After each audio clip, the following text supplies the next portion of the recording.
শুরু হলো সব খবর। নিয়মিত এই আয়োজনে স্বাগত জানাচ্ছি আপনাদের সবাইকে। আমি দেবাশিস রঞ্জন সরকার। দেশ জুড়ে দিনভর চলেছে নজিরবিহীন সংঘর্ষ। এতে রাজধানী সহ ২১ জেলায় ৯৮ জনের প্রাণহানি হয়েছে। এদের মধ্যে সিরাজগঞ্জে ১৩, পুলিশ সহ ২৪ জন, কুমিল্লায় নিহত ১, পুলিশ সহ ৩ জন।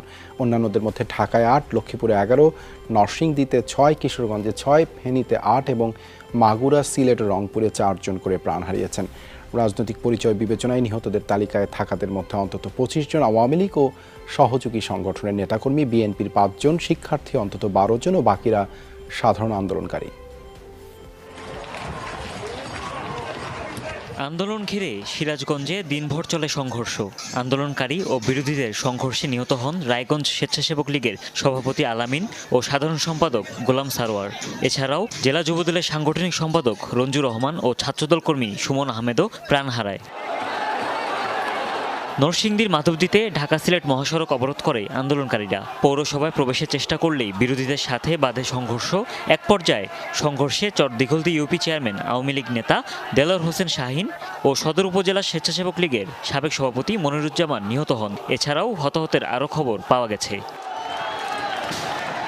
মাগুরাতে দুপক্ষের সংঘর্ষ ঘিরে প্রাণ ঝরেছে। মারা যান মেহেদী হাসান রাব্বি। রংপুরেও সংঘর্ষ ঘিরে মৃত্যুর ঘটনা ঘটেছে। দুপক্ষের সংঘর্ষে প্রাণ হারিয়েছে সিটি কর্পোরেশন কাউন্সিলর ও পরশু থানা আওয়ামী লীগের সাধারণ সম্পাদক হারাধন রায় ও তার ভাগ্নে কমল। এছাড়া নিহত হন মাসুম ও খসরু নামের মহানগর যুবলীগের ২ কর্মী। ফেনীতেও অসহযোগ আন্দোলন ঘিরে চলেছে ধাওয়া পাল্টা ধাওয়া। মহিপালে দুপক্ষের সংঘর্ষ ঘিরে প্রাণহানির ঘটনা ঘটে। সিলেটেও দুপক্ষের সংঘর্ষ হয়। গোলাপগঞ্জে আন্দোলনকারী ও বিরোধীদের সংঘর্ষে ঘটেছে হতাহতের ঘটনা। মুন্সিগঞ্জ শহরের সুপারমার্কেট এলাকায় জড়ো হয় আন্দোলনকারীরা। এই স্থানে বিরোধীরা অবস্থান নিলে বাদে সংঘর্ষ ঘটে, হতাহতের ঘটনা। বরিশালের নথুল্লাবাদেও হয় দুপক্ষের সংঘর্ষ। ভাঙচুর করা হয় পানি সম্পদ প্রতিমন্ত্রী জাহিদ ফারুকের বাসভবনে। প্রাণ হারায় মহানগরীর ১২ নং ওয়ার্ড আওয়ামী লীগের সাবেক সভাপতি টুটুল চৌধুরী। এছাড়া লক্ষ্মীপুরে সংঘর্ষে কয়েকজন যুবলীগ কর্মী ও শিক্ষার্থীর মৃত্যুর খবর পাওয়া গেছে। এছাড়া শেরপুরেও সংঘর্ষে মারা গেছে ৩ জন। প্রাণহানি হয়েছে ভোলা ও জয়পুরহাটেও। হুমায়ুন রশিদ, যমুনা নিউজ। এদিকে দুর্বৃত্তদের হামলায় সিরাজগঞ্জ ও কুমিল্লায় ১৪ পুলিশ সদস্য নিহত হয়েছেন। এর মধ্যে সিরাজগঞ্জের এনায়েতপুর থানার ১৩ পুলিশ সদস্যকে পিটিয়ে হত্যা করা হয়। প্রত্যক্ষদর্শীরা জানায়, রোববার সকাল ১০টার দিকে মিছিল নিয়ে এনায়েতপুরের কেজির মোড়ের দিকে যাচ্ছিল আন্দোলনকারীরা। এই সময় পুলিশ বাধা দিলে দেখা দেয় উত্তেজনা। এক পর্যায়ে বিক্ষুব্ধরা থানায় হামলা চালায়। আগুন ধরিয়ে দেওয়া হয় থানা ভবনে। এক পর্যায়ে ১৩ পুলিশ সদস্যকে পিটিয়ে ও পানিতে ডুবিয়ে হত্যা করা হয়। এদিকে কুমিল্লার ইলিয়টগঞ্জে এরশাদ মিয়া নামের এক পুলিশ কনস্টেবলকে পিটিয়ে হত্যা করে দুর্বৃত্তরা। আগুন দেওয়া হয় পুলিশ ফাঁড়িতে। সব মিলিয়ে সারা দেশে ৩ শতাধিক পুলিশ আহত হয়েছে। বেশ কয়েকটি থানায় আক্রমণ চালানো হয়েছে।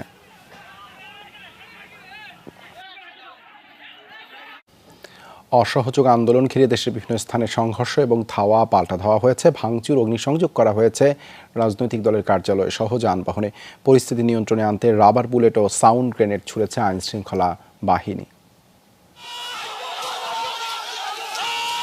অসহযোগ কর্মসূচি ঘিরে ব্রাহ্মণবাড়িয়ায় সংঘাত।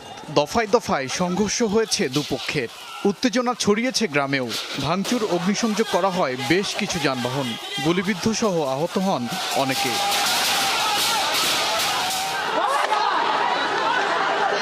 রূপগঞ্জে এশিয়ান হাইওয়ের কাঞ্চন চরপাড়া এলাকা। আন্দোলনকারী ও বিরোধী পক্ষ জড়িয়েছে সংঘর্ষে। চলে পাল্টাপাল্টি ধাওয়া। নারায়ণগঞ্জের লিংক রোডও পরিণত হয় রণক্ষেত্রে। আন্দোলনকারীরা ভাঙচুর করে বেশ কিছু স্থাপনা। ধাওয়া পাল্টা ধাওয়া হয়েছে দুপক্ষের। অসহযোগ আন্দোলনের সমর্থকরা পুড়িয়ে দেয় ফরিদপুর জেলা আওয়ামী লীগের কার্যালয়। পাশাপাশি আগুন দেওয়া হয় আরও কয়েকটি ভবনে। হয়েছে দুপক্ষের সংঘর্ষ।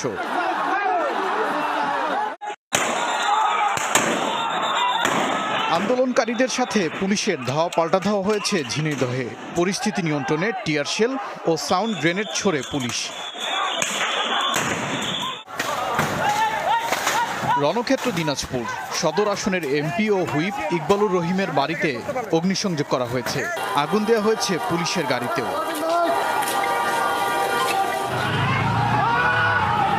সহিংসতা হয়েছে নাটোরেও, চলে ধাওয়া পাল্টা ধাওয়া।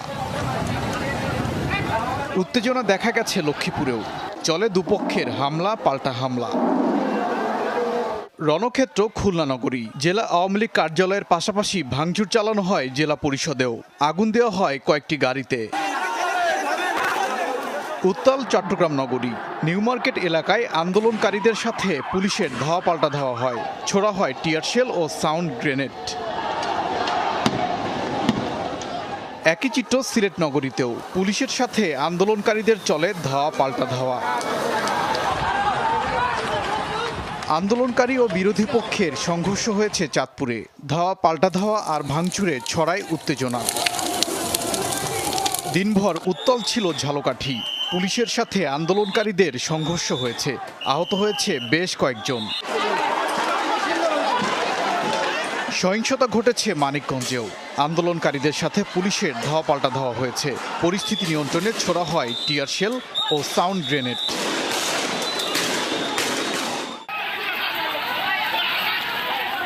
কুমিল্লায় আন্দোলনকারীদের ধাওয়া দিয়েছে বিরোধীরা, এ সময় গুলিবর্ষণ ও ককটেল বিস্ফোরণের ঘটনাও ঘটে। পঞ্চগড়ে সংরক্ষিত মহিলা আসনের সংসদ সদস্য, আওয়ামী লীগ কার্যালয় সহ নেতাকর্মীদের বাড়িতে ভাঙচুর ও অগ্নিসংযোগ করা হয়েছে। চাঁপাইনবাবগঞ্জে দুপক্ষের সংঘর্ষ হয়েছে, আগুন দেওয়া হয় জেলা আওয়ামী লীগ কার্যালয়ে, পোড়ানো হয়েছে বেশ কিছু যানবাহন। গাজীপুরের শ্রীপুরে আগুন দেওয়া হয় দুটি বাসে, এছাড়া বিভিন্ন স্থানেও সড়ক অবরোধ করে বিক্ষোভ হয়েছে। ওবায়দুর রহমান, যমুনা নিউজ। সারা দেশে অনির্দিষ্টকালের জন্য কারফিউ জারি করেছে স্বরাষ্ট্র মন্ত্রণালয়। এবার কারফিউ শিথিলের কোনো সময়ও নির্দিষ্ট করা হয়নি। জনপ্রশাসন মন্ত্রণালয় সরকারি বেসরকারি সহ সব অফিসে রবিবার থেকে 3 দিনের সাধারণ ছুটি ঘোষণা করেছে। বন্ধ থাকছে ব্যাংকও। অনির্দিষ্টকালের জন্য বন্ধ ঘোষণা করা হয়েছে দেশের সব আদালত। তবে জরুরি সেবা কারফিউ ছুটির আওতামুক্ত থাকবে। এদিকে বিজিএমইএ এক বিজ্ঞপ্তিতে জানিয়েছে আজ সোমবার থেকে অনির্দিষ্টকালের জন্য গার্মেন্টস কারখানা বন্ধ থাকবে। এদিকে কারফিউ চলাকালে ঘর থেকে বের না হওয়ার অনুরোধ জানিয়েছেন ডিএমপি কমিশনার হাবিবুর রহমান। আইন অমান্য করলে কঠোর ব্যবস্থা নেওয়ার হুঁশিয়ারি দেন তিনি। ডিএমপি মিডিয়া সেন্টারে সংবাদ সম্মেলনে তিনি দাবি করেন, এখন যারা রাজপথে হামলা ভাঙচুর করছে তারা সন্ত্রাসী ও জঙ্গি। সারা বাংলাদেশে কারফিউ চলছে। আমি ঢাকা মহানগরীবাসীকে সবিনয়ে অনুরোধ জানাতে চাই, তারা যেন কারফিউর নিয়মকানুন মেনে চলেন এবং কোনো অবস্থাতেই তারা যেন ঘর থেকে বাহির না হন। যে কোনো লোক যে কোনো অবস্থায় ঘরের বাইর হলে তার বিরুদ্ধে আইনগত ব্যবস্থা গ্রহণ করা হবে এবং সেক্ষেত্রে আমাদের যে ব্যবস্থা সেটি 100% জিরো টলারেন্স এবং 100% আইন অনুযায়ী পরিচালিত হবে। এতে আছে অ্যান্টিব্যাকটেরিয়াল ফিল্টার। এর ইনভার্টার টেকনোলজি বিদ্যুৎ খরচ বাঁচায়, তাই বিশ্বের 1 নম্বর এসি নির্মাতা গ্রি। যারা নাশকতা করছে তারা কেউই ছাত্র নয়, তারা সন্ত্রাসী বলে দাবি করেছেন প্রধানমন্ত্রী শেখ হাসিনা। এই সন্ত্রাসীদের শক্ত হাতে দমন করার জন্য দেশবাসীর প্রতি আহ্বান জানান তিনি। রবিবার গণভবনের নিরাপত্তা সংক্রান্ত জাতীয় কমিটির বৈঠকে এসব কথা বলেন সরকার প্রধান। সকালে কমিটির আহ্বায়ক প্রধানমন্ত্রী শেখ হাসিনার সভাপতিত্বে এই সভা শুরু হয়। সভায় উপস্থিত ছিলেন বিভিন্ন দপ্তরের মন্ত্রী, প্রতিমন্ত্রী, নিরাপত্তা উপদেষ্টা, সচিব, সেনা, নৌ, বিমান, police, BGB, coast guard, forces intelligence ও এনএসআই এর প্রধান সহ এই কমিটির 29 জন সদস্য। তথ্য প্রতিমন্ত্রী মোহাম্মদ এ আরাফাত জানিয়েছেন, জনগণের সমর্থন না পেয়ে সন্ত্রাসী কর্মকাণ্ড চালাচ্ছে আন্দোলনকারীরা। আওয়ামী লীগ নেতাকর্মীরা চাইলে প্রতিহত করতে পারে, কিন্তু সরকার এখনও ধৈর্য ধরে আছে বলে জানান তিনি। বলেন, জানমালের নিরাপত্তায় প্রয়োজনে আইন প্রয়োগ হতে পারে। বিএনপির দাবির সাথে আন্দোলনকারীরা একাত্ম হয়েছে বলেও দাবি করেন তথ্য প্রতিমন্ত্রী। বলেন, এখন আর কোটা নয়, রাজনৈতিক আন্দোলন হচ্ছে। সংসদ ভবনের সাংবাদিকদের তিনি একথা বলেন। দেশের বর্তমান পরিস্থিতিতে নিরাপত্তা সংক্রান্ত জাতীয় কমিটির সাথে বৈঠক করেছেন সরকার প্রধান। উপস্থিত ছিলেন 3 বাহিনীর প্রধান ও তথ্য প্রতিমন্ত্রী সহ সংশ্লিষ্টরা। পরে সংসদ ভবনে তথ্য প্রতিমন্ত্রী সাংবাদিকদের বলেন, আন্দোলন এখন আর কোটা সংস্কারে নেই, রাজনৈতিক আন্দোলন চলছে। বিএনপির সাথে তারা একাত্ম হয়েছে বলেও জানান তিনি। এটা অর্জন করতে যাচ্ছে তারা সন্ত্রাস এবং সহিংসতার পথে। যদি তা না হয় তাহলে কেন বঙ্গবন্ধু মেডিকেল বিশ্ববিদ্যালয় আক্রমণ করতে হবে? এখন এটা হলো বিএনপি জামাতের যে সংঘাত এবং আমাদের আওয়ামী লীগের প্রতি রাজনৈতিকভাবে যে চ্যালেঞ্জ, তার মধ্যে যে সন্ত্রাস তারা করে, এটাকে রাজনৈতিকভাবে আমরা মোকাবেলা করব। তথ্য প্রতিমন্ত্রী বলেন, হত্যাকাণ্ডের সাথে কারা জড়িত তা জানতে তদন্ত করতে হবে। আগেই এর দায় সরকারকে দেয়া যায় না। এই লাশের উপর দিয়ে দাঁড়িয়ে কারা এটার সুবিধা এবং বেনিফিশিয়ারি নিয়েছে, মানুষকে উস্কে দিয়েছে, এবং কারা মানুষকে উস্কে দিয়ে এক ধরনের বিপথে পরিচালিত করেছে। আমরা জাতিকে বিশ্বকে দেখাতে চাই যে সন্ত্রাসটা কারা করে, একটু দেখুক। প্রতিমন্ত্রী বলেন, সরকার আর কোনো সংঘাত চায় না, তাই এখনো ধৈর্য ধরে আছে। তবে জনগণের জানমালের নিরাপত্তা দেওয়াও সরকারের দায়িত্ব। অনেক জনসমর্থন সাধারণ মানুষকে ডাক দিলে, বঙ্গবন্ধু কন্যার ডাক দিলে তারাও রাস্তায় নামবে। কিন্তু আমরা কিন্তু সংঘাত এড়ানোর জন্য আমরা আলোচনার দরজা খোলা রেখেছি, আমরা সংঘাতে যেতে চাচ্ছি না। কিন্তু একই সাথে এটা বলতে চাই যে সন্ত্রাসীরা সন্ত্রাস করলে আইনের প্রয়োগও ঘটাতে হবে। মাননীয় প্রধানমন্ত্রী বলেছেন, এই সন্ত্রাসীদেরকে দমন করার জন্য জনগণের প্রতি উনি আহ্বান জানিয়েছেন। গুজব বন্ধের জন্য ফেসবুক বন্ধ রাখা হয়েছে বলেও জানিয়েছেন তথ্য প্রতিমন্ত্রী। এটা আপনাকে একটু বলি, বিএনপি রাসেল আহমেদ, যমুনা নিউজ, ঢাকা। আওয়ামী লীগ ধৈর্য ধরতে ধরতে শেষ সীমায় পৌঁছে গেছে। এই পরিস্থিতিতে দেশবাসীকে বিএনপি জামায়াতের জঙ্গিদের প্রতিহত করার আহ্বান জানিয়েছেন দলের সভাপতিমণ্ডলীর সদস্য জাহাঙ্গীর কবির নানক। রবিবার বিকেলে সভাপতির ধানমন্ডির রাজনৈতিক কার্যালয়ে দলের পক্ষে এক সংবাদ সম্মেলনে তিনি বলেন, সরকার পতনের দাবি ছাত্রদের নয়, বিএনপি জামায়াতের। তাই সকল হত্যা ও সহিংসতার দায় আন্দোলনকারীদেরকেই নিতে হবে। এদিকে রাজধানীর খামারবাড়িতে কৃষিবিদ পরিষদ ও কৃষিবিদ ইনস্টিটিউশনের যৌথ উদ্যোগে হয় শান্তি সমাবেশ ও মিছিল। কৃষি মন্ত্রণালয়ের কর্মকর্তা কর্মচারীরাও এতে যোগ দেন। দেশব্যাপী চলমান সহিংসতা ও হুমকির বিরুদ্ধে রাজাকার আলবদরদের এক দফার আন্দোলন মোকাবেলা করতে রাজপথে থাকার ঘোষণা দেন আওয়ামী লীগ সমর্থিত পেশাজীবী নেতারা।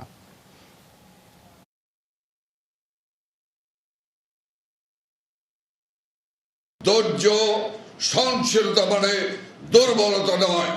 আমরা আপনার এই জঙ্গি গোষ্ঠীকে প্রতিরোধ করার জন্য আমরা দেশবাসীর কাছে উদাত্ত আহ্বান জানাচ্ছি।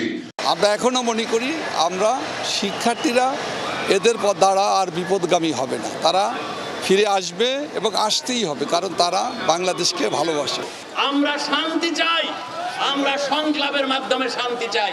মাননীয় প্রধানমন্ত্রীর ডাক, যারা সন্ত্রাস করবে, সন্ত্রাসের মোকাবেলা আমরা অবশ্যই করব। সরকার পদত্যাগে যত বিলম্ব করবে তত বেশি ক্ষতি হবে দেশ ও জাতির, এই মন্তব্য করেছেন বিএনপি মহাসচিব মির্জা ফখরুল ইসলাম আলমগীর। দলের নেতাকর্মীদের এক দফা আন্দোলনের মার্চ টু ঢাকা কর্মসূচি সফল করার এবং নিজ এলাকায়ও আন্দোলন সংগ্রাম অব্যাহত রাখার আহ্বান জানান তিনি। গুলশানে বিএনপি চেয়ারপারসনের কার্যালয়ে সংবাদ সম্মেলনে বলেন, সরকার পরিকল্পিতভাবে সংঘাত সংঘর্ষ উস্কিয়ে দিচ্ছে। গণহত্যার পর এখন ত্রাসের মধ্যে দিয়ে গোটা দেশে নৈরাজ্য সৃষ্টি করা হচ্ছে বলেও দাবি করেন বিএনপি মহাসচিব। এদিকে সম্মিলিত পেশাজীবী পরিষদের সমাবেশ ঘিরে প্রেস ক্লাব এলাকা রণক্ষেত্রে পরিণত হয়। ত্রিমুখী সংঘর্ষে প্রায় 2 ঘন্টা উত্তপ্ত ছিল প্রেস ক্লাব সেগুন বাগিচা এলাকা। তত বেশি ক্ষতি হবে দেশের, জাতির, তত বেশি ক্ষতি হবে আওয়ামী লীগেরও রাজনৈতিক দল হিসেবে। আওয়ামী লীগ আজকে যে ভূমিকা অবতীর্ণ হয়েছে, এতে কি আওয়ামী লীগ?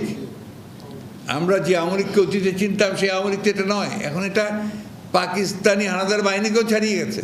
এখনও কি তাদের বোধোদয় হচ্ছে না? আমি সেজন্য বলছি যে আমি প্রে করি, প্রার্থনা করি তাদের সম্বিত ফিরে আসুক, জনগণের দাবি মেনে নিয়ে তারা সরে যান।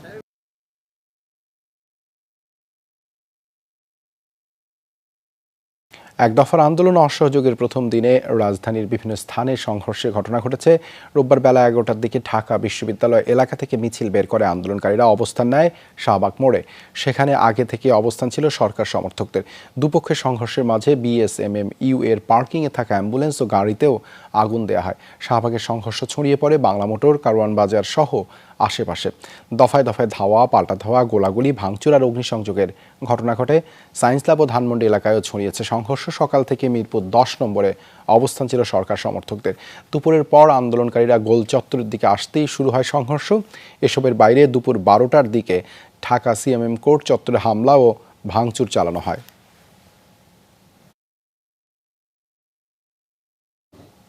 সংঘর্ষ হয়েছে উত্তরা, যাত্রাবাড়ি, বাড্ডা, প্রগতি সরণি, মিরপুর সহ আরও বিভিন্ন এলাকায়। প্রায় সব স্থানে আন্দোলনকারীদের সঙ্গে পুলিশ ও সরকার দলীয় পক্ষের সংঘাত সহিংসতা হয়। দুপুর 1টার দিকে উত্তরার আজমপুরে আন্দোলনকারী ও সরকার সমর্থকদের ধাওয়া পাল্টা ধাওয়ায় রণক্ষেত্রে পরিণত হয় পুরো এলাকা। যাত্রাবাড়ি ও শনির আখড়ার দিকে দুপক্ষের সংঘর্ষে দাঁড়ায় একই পরিস্থিতি। আহত হয় বেশ কয়েকজন। এক দফা দাবিতে রামপুরা ব্রিজের সামনে অবস্থান নেয় আন্দোলনকারীরা। ইস্ট ওয়েস্ট ও ব্র্যাক ইউনিভার্সিটি সহ আশেপাশের বিভিন্ন প্রতিষ্ঠানের শিক্ষার্থী, শিক্ষক ও অভিভাবকরা আন্দোলনে যোগ দেন। এদিকে প্রগতি সরণিতে অবস্থান নেন আন্দোলনকারীরা। শিক্ষার্থীদের পাশাপাশি আন্দোলনে যোগ দেন অভিভাবক ও সাধারণ মানুষ। অসহযোগের প্রথম দিনে বিভীষিকার মতো পরিস্থিতি হয় রাজধানীর হাসপাতালগুলোতে। গুলিবিদ্ধ আহতদের চিকিৎসা দিতে হিমশিম খান চিকিৎসকরা। এক ঢাকা মেডিকেলে গুলিবিদ্ধ ৬৭ জন ভর্তি হয়েছেন। আহত হয়ে চিকিৎসা নিয়েছেন প্রায় ২৫০। ঢাকা মেডিকেলের জরুরি বিভাগে ৭ জন মারা যান। ঢাকা মেডিকেল কলেজ হাসপাতালের জরুরি বিভাগের বিকেলের চিত্র। এমনিতেই সকাল থেকে জরুরি বিভাগে আসতে থাকে সংঘর্ষে আহতরা। দুপুর থেকে বাড়তে থাকে সেই সংখ্যা। জরুরি বিভাগের চিকিৎসক, নার্স ও অন্য কর্মীদের তখন হাঁসফাঁস অবস্থা। সমস্যা দেখা দেয় আহতদের অনেকেই ছিলেন গুলিবিদ্ধ। যাদের পারা গেছে চিকিৎসা দিয়ে ছেড়ে দেওয়া হয়েছে, আর ভর্তি করে নেওয়া হয় ৬৭ জন গুলিবিদ্ধকে। গুলিস্তান যাত্রাবাড়ি গেছে টিপ নেওয়া, যাত্রাবাড়ি যাওয়ার পরে আর কি এই সমস্যা হয়েছে। ঠিক আছে, প্রথমে তো জানি নাই, পরবর্তীতে এই জায়গায় আসার পর আর লোক আর কি কইছে। ঠিক আছে, মাজায় গুলি লাগছে। ওই ফার্ম গেট থেকে আসতেছিল, তখন ওরে গুলি করা হয়েছে। গুলি করার পরে 2-3টা বাইক ওরে পাইছে, পাওয়ার পরে ওরে ঢাকা মেডিকেলে নিয়ে আসছে।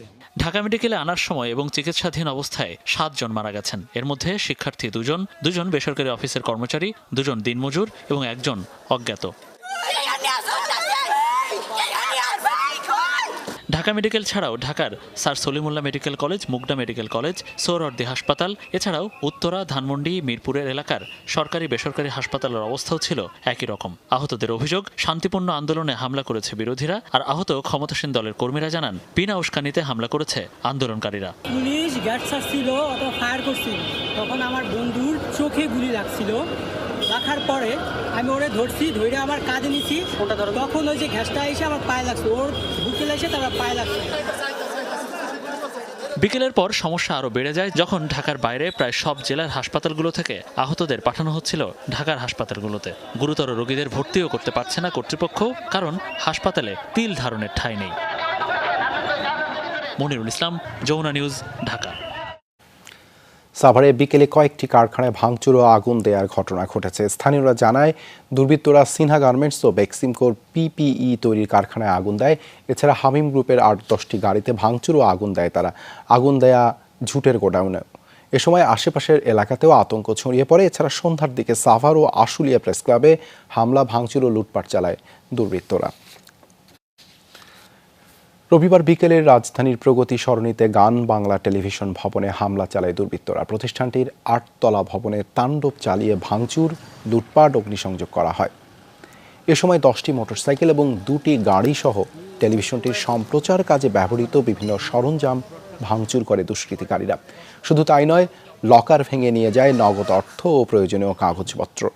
প্রত্যক্ষদর্শীরা জানান, ভবনটির নিচতলা থেকে 6তলা পর্যন্ত প্রতিটি কক্ষেই ভাঙচুর চালানো হয়।